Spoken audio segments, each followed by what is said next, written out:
안녕하세요. 어제 프로미스 공동체 교회 설교, 첫째 부활에 참여하는 자들 다들 들으셨죠? 요한계시록 20장 말씀이었는데, 솔직히 조금 어렵게 느껴지는 부분도 있었던 것 같아요. 네, 맞아요.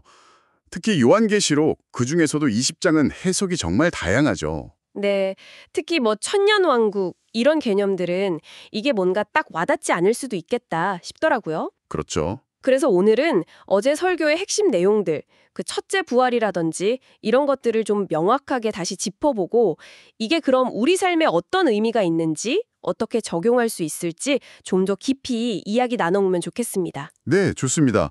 어제 설교에서도 여러 천년왕국설, 전천년, 후천년, 무천년 이런 것들을 간단히 소개해 주셨는데요. 네네. 그러면서 이제 오늘날 많은 복음주의 교회, 또 저희 장로교회 같은 곳에서 지지하는 무천년설 관점에서 본문을 해석하고 있다는 점을 먼저 짚어주셨죠. 아, 그 무천년설이요? 네, 이 관점을 이해하는 게 어제 설교의 핵심을 파악하는 데 아주 중요합니다. 그렇군요. 그럼 그 무천년설이 정확히 어떤 건가요? 천년이 없다는 뜻인가요? 글자 그대로 천년이 없다는 뜻이라기보다는요. 그 요한계시록 20장에 나오는 천년이라는 기간 있잖아요. 네. 이걸 문자적인 천년으로 보지 않는다는 거예요.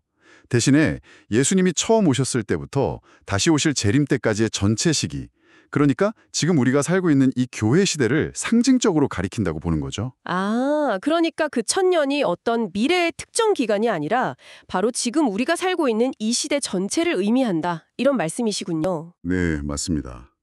그리고 더 중요한 것은 이 시대에 이미 그리스도께서 성령을 통해 우리 마음 안에 또 교회 안에 임하셔서 다스리시는 영적인 왕국이 시작되었다고 이해하는 겁니다. 와, 이미 시작된 왕국이요? 그 관점에서 보니까 어제 설교의 핵심 주제였던 첫째 부활의 의미가 좀 새롭게 다가오는데요. 20장 6절에 이 첫째 부활에 참여하는 자들은 복이 있고 거룩하다고 했는데 그럼 이게 정확히 뭘까요? 네, 설교에서도 그 부분을 아주 중요하게 다루셨죠. 첫째 부활을 이해하려면 그 뒤에 나오는 둘째 사망, 그러니까 14절에 나오는 불못, 영원한 심판과 대조해서 다해요. 아, 둘째 사망과 대조해서요? 그렇죠. 우리가 육체적으로 죽는 것을 첫째 사망이라고 한다면 둘째 사망은 영원한 죽음, 하나님과의 완전한 분리, 즉 지옥 형벌을 의미하는 거고요. 네. 그렇다면 첫째 부활은 뭘까요?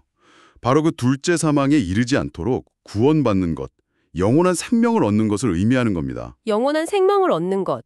그게 첫 번째 부활이다. 네. 또 구체적으로 말하면 예수 그리스도를 믿음으로 말미암아 죄와 허물로 죽었던 우리의 영혼이 다시 살아나는 것, 즉 중생 또는 거듭남을 의미하는 거죠. 아, 중생. 설교에서도 에베소서 2장 말씀을 인용하셨잖아요. 허물과 죄로 죽었던 너희를 살리셨다. 또 허물로 죽은 우리를 그리스도와 함께 살리셨다. 바로 이거예요. 그렇군요. 그리고 예수님이 직접 요한복음 5장 24절에서 정말 명확하게 말씀하셨죠. 내 말을 듣고 또 나 보내신 이를 믿는 자는 영생을 얻었고 심판에 이르지 아니하나니 사망에서 생명으로 옮겼느니라. 아, 이 말씀. 사망에서 생명으로 옮겼다. 네, 바로 그거예요. 우리가 예수를 믿는 그 순간 이미 영생을 얻었고 사망의 권세 아래 있다가 생명의 영역으로 옮겨졌다는 것. 이게 바로 첫째 부활의 실체입니다. 와. 그러니까 첫째 부활은 우리가 죽은 다음에나 일어나는 어떤 미래의 사건이 아니라 바로 지금 예수를 믿는 그 순간에 우리 삶에서 일어나는 영적인 현실이라는 거네요. 정확합니다. 야, 영생이라는 게 그냥 막연히 나중에 천국 가서 영원히 살겠지 하는 게 아니라 지금 여기서부터 시작되는 거라는 게 정말 놀라운데요. 스펄전 목사님 인용구처럼 그리스도인의 죽음은 그냥 이 방에서 저 방으로 옮겨가는 것뿐이라는 말이 확 와닿네요. 그렇죠. 이미 영생을 소유한 자에게 육체의 죽음은 더 이상 끝이 아닌 거죠. 네. 그리고 이 첫째 부활, 이 영생은 우리의 어떤 노력이나 자격으로 얻는 게 아니라 전적으로 하나님의 선물, 즉 은혜로 주어진다는 것도 중요합니다. 로마서 6장 23절 말씀처럼요. 죄의 싹은 사망이지만 하나님의 선물은 우리 주 예수 그리스도 안에 있는 영생이니까요. 아멘입니다. 정말 은혜네요. 자, 그렇다면 이제 중요한 질문으로 넘어가야죠. 이 첫째 부활에 참여해서 이미 영생을 선물로 받은 우리, 그런 우리가 지금 이 천년 왕국의 시대, 즉 초림과 재림 사이의 시대를 어떻게 살아야 하는가? 이게 어제 설교의 핵심적인 적용점이었습니다. 네, 맞아요. 그 부분에서 또 흥미로운 말씀이 나왔죠. 이 기간 동안 사탄이 결박된다는 말씀이요.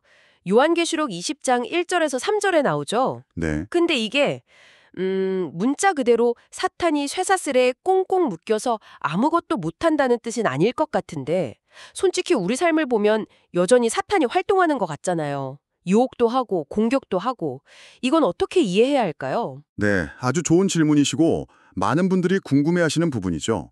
사탄의 결박을 문자 그대로 이해하면 현실과 좀 맞지 않는 것처럼 느껴질 수 있어요. 그렇죠.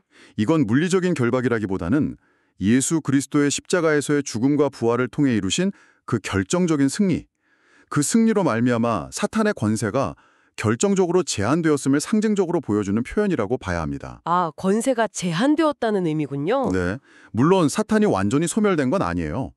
여전히 우는 사자처럼 활동하죠. 하지만 예수님이 십자가에서 사탄의 머리를 결정적으로 상하게 하셨어요.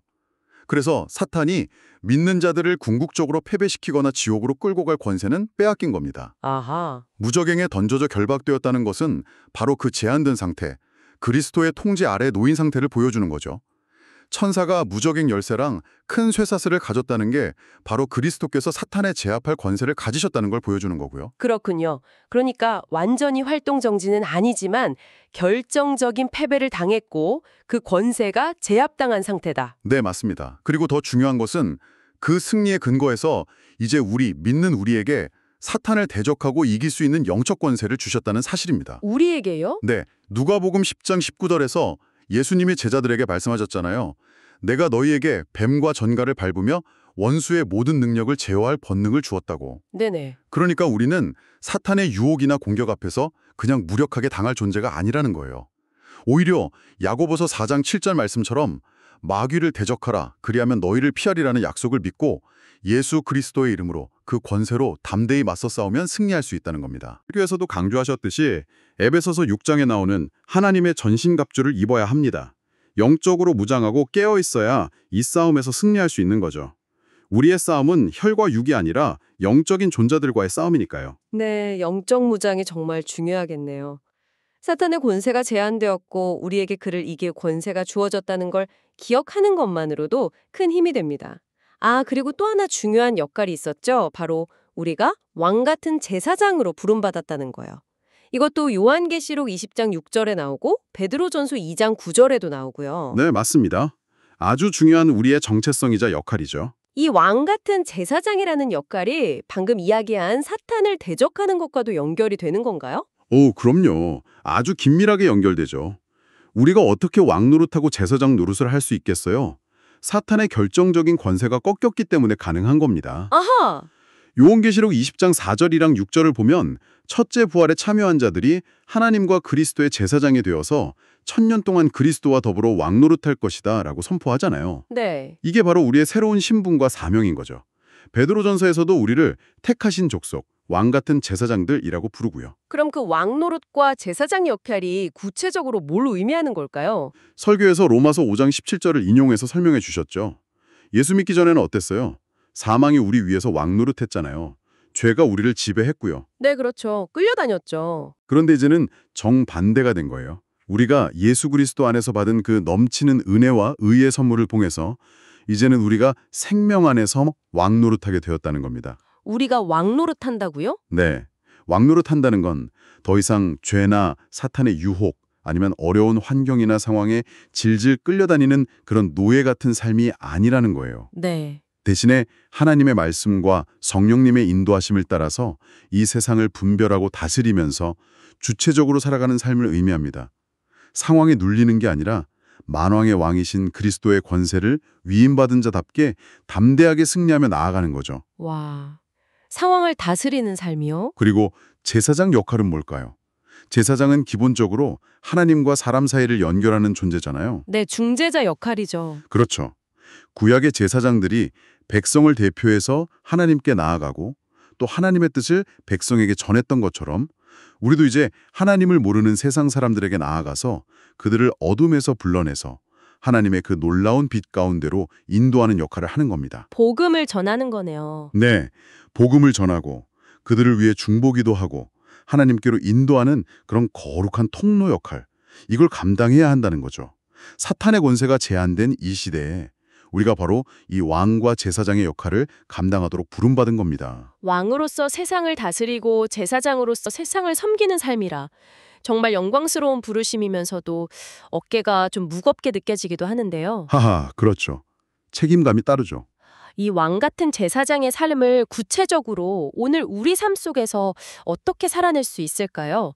어제 설교 마지막에 세 가지로 딱 정리해 주셨던 것 같아요. 네, 맞습니다. 첫째, 부활의 복을 누리는 자로서 이 시대를 어떻게 살아가야 하는가에 대한 구체적인 지침 세 가지였죠. 네, 그게 뭐였죠? 첫째는 예수 그리스도께서 우리에게 주신 그 영적 권세를 그냥 알고만 있지 말고 적극적으로 사용해서 왕다운 삶을 살아가라는 것이었습니다. 아, 권세를 사용하라. 네, 요한일서 4장 4절 말씀처럼 우리 안에 계신 성령님이 세상에 있는 그 어떤 존재보다 크시다는 것을 믿어야 해요. 네. 그러니까 죄의 유혹에 오든 사탄이 속삭이든 아니면 현실이 너무 힘들게 느껴지든 거기서 주눅들거나 끌려다니지 말라는 거죠. 예수 그리스도의 이름을 선포하면서 당당하게 맞서 싸우고 승리하는 삶. 이게 바로 왕노릇하는 삶의 시작입니다. 로마서 6장 14절 죄가 너희를 주장하지 못하리라는 선언, 갈라디아서 5장 16절 성령을 따라 행하라는 명령을 붙들어야죠. 죄와 사탄과 상황을 다스리는 왕의 모습이군요. 그렇죠. 두 번째는요.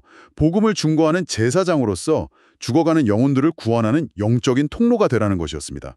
아, 제사장의 역할. 네. 고린도 후서 5장 20절 말씀처럼 우리는 그리스도의 대사들이에요. 하나님을 대신해서 세상에 하나님과 화목하라고 외치는 사람들이죠. 네. 설교에서도 강조하셨지만 구원과 심판은 먼 미래의 일이 아니에요. 예수를 믿느냐 안 믿느냐에 따라서 지금 바로 여기서 결정되는 현재적인 문제입니다. 지금 결정된다고요? 그렇죠. 그렇기 때문에 우리는 제사장으로서 가만히 있을 수가 없는 거예요. 아직도 어둠 속에서 헤매는 영혼들에게 찾아가서 생명의 복음을 전하고 그들을 위해 기도하고 하나님께로 인도하는 그 사명을 감당해야 합니다. 이게 바로 예수님의 마지막 명령, 지상 대위명, 모든 민족을 제자로 삼으라는 명령을 수행하는 길이죠. 네, 정말 중요한 사명이네요. 그리고 마지막 세 번째 지침은 심판이 먼 미래의 일이 아니라 바로 오늘의 현실임을 깨닫고 항상 영적으로 깨어있으라는 것이었습니다. 아, 깨어있으라. 네, 많은 사람들이 종말이나 심판 이야기를 하면 에이, 아직 멀었어? 하고 좀 안일하게 생각하기 쉽잖아요. 그렇죠. 약간 막연하게 느껴지죠? 그런데 성경은 분명히 주님이 언제 오실지 아무도 모른다고 말씀하거든요. 도둑같이 오신다고. 마가복음 13장에도 나오죠. 네. 그렇기 때문에 우리는 영적인 잠에 빠져 있으면 안 된다는 거예요. 늘 기도하면서 깨어 있어야 하고 주님이 언제 오시더라도 부끄럽지 않게 맞이할 준비를 하고 있어야 한다는 거죠. 이게 바로 아멘 주 예수여 오시옵소서, 즉 마라나타의 신앙으로 오늘을 살아가는 성도의 자세라고 할 수 있습니다. 네. 왕으로서 권세를 사용하고 제사장으로서 복음을 전하고 또 깨어서 주님 오심을 준비하고 정말 중요한 세 가지 지침이네요. 어제 설교 말씀을 이렇게 다시 정리해 보니까 우리가 이미 첫째 부활에 참여해서 영생을 얻은 자들이고 또 이 땅에서 왕 같은 제사장으로 살아갈 엄청난 권세와 사명을 받았다는 사실이 다시 한번 마음에 깊이 새겨지는 것 같습니다. 네, 그렇습니다. 그럼 이제 뭐랄까 가장 중요한 질문은 이거겠죠. 그래서 우리는 오늘 무엇을 해야 하는가? 이 엄청난 진리들을 그냥 지식으로만 쌓아두는 게 아니라 어떻게 우리의 실드삼으로 살아낼 것인가? 바로 그겁니다. 아는 것에서 그치면 아무 소용이 없죠. 중요한 건 살아내는 것입니다. 영생이라는 것이 죽음 이후에나 시작되는 막연한 게 아니라 요한복음 17장 3절에서 예수님이 직접 말씀하신 것처럼 유일하신 참 하나님과 그가 보내신 자 예수 그리스도를 아는 것, 바로 그 관계 안에서 지금 여기서부터 시작되는 실제적인 삶이라는 것을 기억해야 합니다. 아, 하나님과 예수님을 아는 것 자체가 영생이다. 그렇죠. 그 알, 그 관계 속에서 이미 영생이 시작된 거예요. 우리가 이 영생을 이미 소유하고 있다는 확신 위에 굳게 서야 합니다. 그리고 우리에게 주어진 그 왕 같은 제사장의 영적 권세와 사명을 가지고 하루하루를 정말 담대하게 또 거룩하게 살아내는 것, 그게 중요합니다. 네. 오늘 이 이야기를 들으시는 여러분도 한번 생각해 보시면 좋겠습니다. 원 같은 제사장으로서 오늘 당신의 삶에서 구체적으로 어떤 작은 발걸음 하나를 내디딜 수 있을까요? 어쩌면 그게 정말 사소하게 느껴질 수도 있지만 끊임없이 나를 괴롭히는 어떤 부정적인 생각이나 습관적인 죄의 유혹을 나에겐 이걸 이길 건세가 있지 하고 예수님의 이름으로 딱 끊어내는 결단일 수도 있고요. 그렇죠. 아니면 정말 오랫동안 마음속으로만 기도했던 그 친구, 그 가족에게 용기를 내서 복음을 한번 전해보는 걸 수도 있겠죠. 뭐든 좋습니다. 거창할 필요는 없는 것 같아요. 네, 맞아요. 작은 순종 하나하나가 중요하죠. 중요한 건 오늘, 지금, 여기서 그 첫걸음을 떼는 것이 아닐까 싶습니다. 오늘 저희가 나눈 이 이야기가 여러분이 그 첫걸음을 내딛는데 조금이나마 용기와 격려가 되었기를 진심으로 바랍니다.